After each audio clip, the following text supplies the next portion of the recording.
My next guest has a long career navigating in the political world and has some very interesting advice from President Trump regarding Bob Mueller's investigation. Former Clinton advisor Dick Morris joins me now, and you can read all his column and see his daily lunch alert videos at dickmorris.com. All right, good evening, Dick. It's a pleasure to have you on Justice. And I read your op-ed where you talk about the president, the fact that you don't think the president should meet with Mueller. But before we get into that, CNN is putting out that Donald Trump has begun the initial steps of preparing for a possible interview, but they don't back it up. There's no source saying he's going to do it, but they're just blabbing, so it seems. What do you know, and what should the president do? Well, sitting down with Mueller is really a sort of 3-hour game of gotcha against a professional at that game. Mueller's effort will not be to find the truth or to learn Trump's side of the story. It'll be to catch him in what could be played as a lie, catch him in saying something that might not be completely true, that Trump may not even realize isn't true. And you know how Trump embellishes and talks on and uses superlatives. He's hoping to trap him in those. His investigation has run out of gas. He hasn't found any evidence of collusion, and now he's hoping to morph it into an investigation into obstruction of justice, and hoping to use a comment that Trump may make in an interview to establish that. Trump is insane to go into an interview with Mueller. You know what's interesting, Dick, is that even,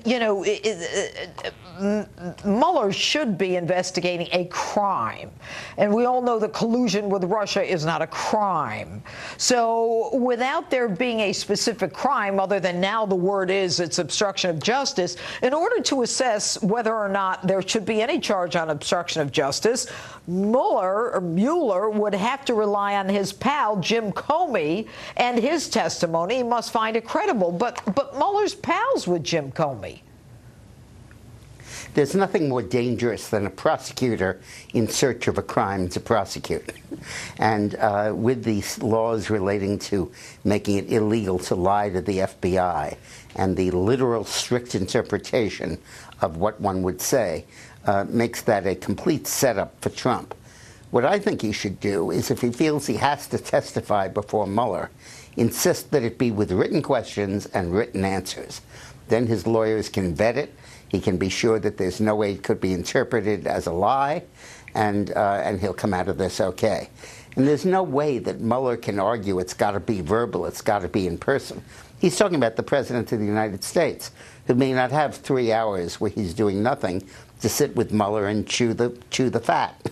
And I think if Trump insists on putting it in writing, he can come out of this process alive. And then I think the Mueller investigation falls apart. Well, were you, Dick, let me ask you this. When you were with the Clintons, were you there as he was preparing to testify during his investigation in the Monica Lewinsky case? I was there, but I wasn't there. I was always in touch with him, but I think that he well understood the importance of avoiding a direct encounter with Starr. When he finally did, it was because he had no choice because of the semen stains on the dress.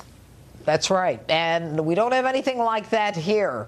Anyway, Dick Morris, thanks so much for being with us tonight. We'll be right back.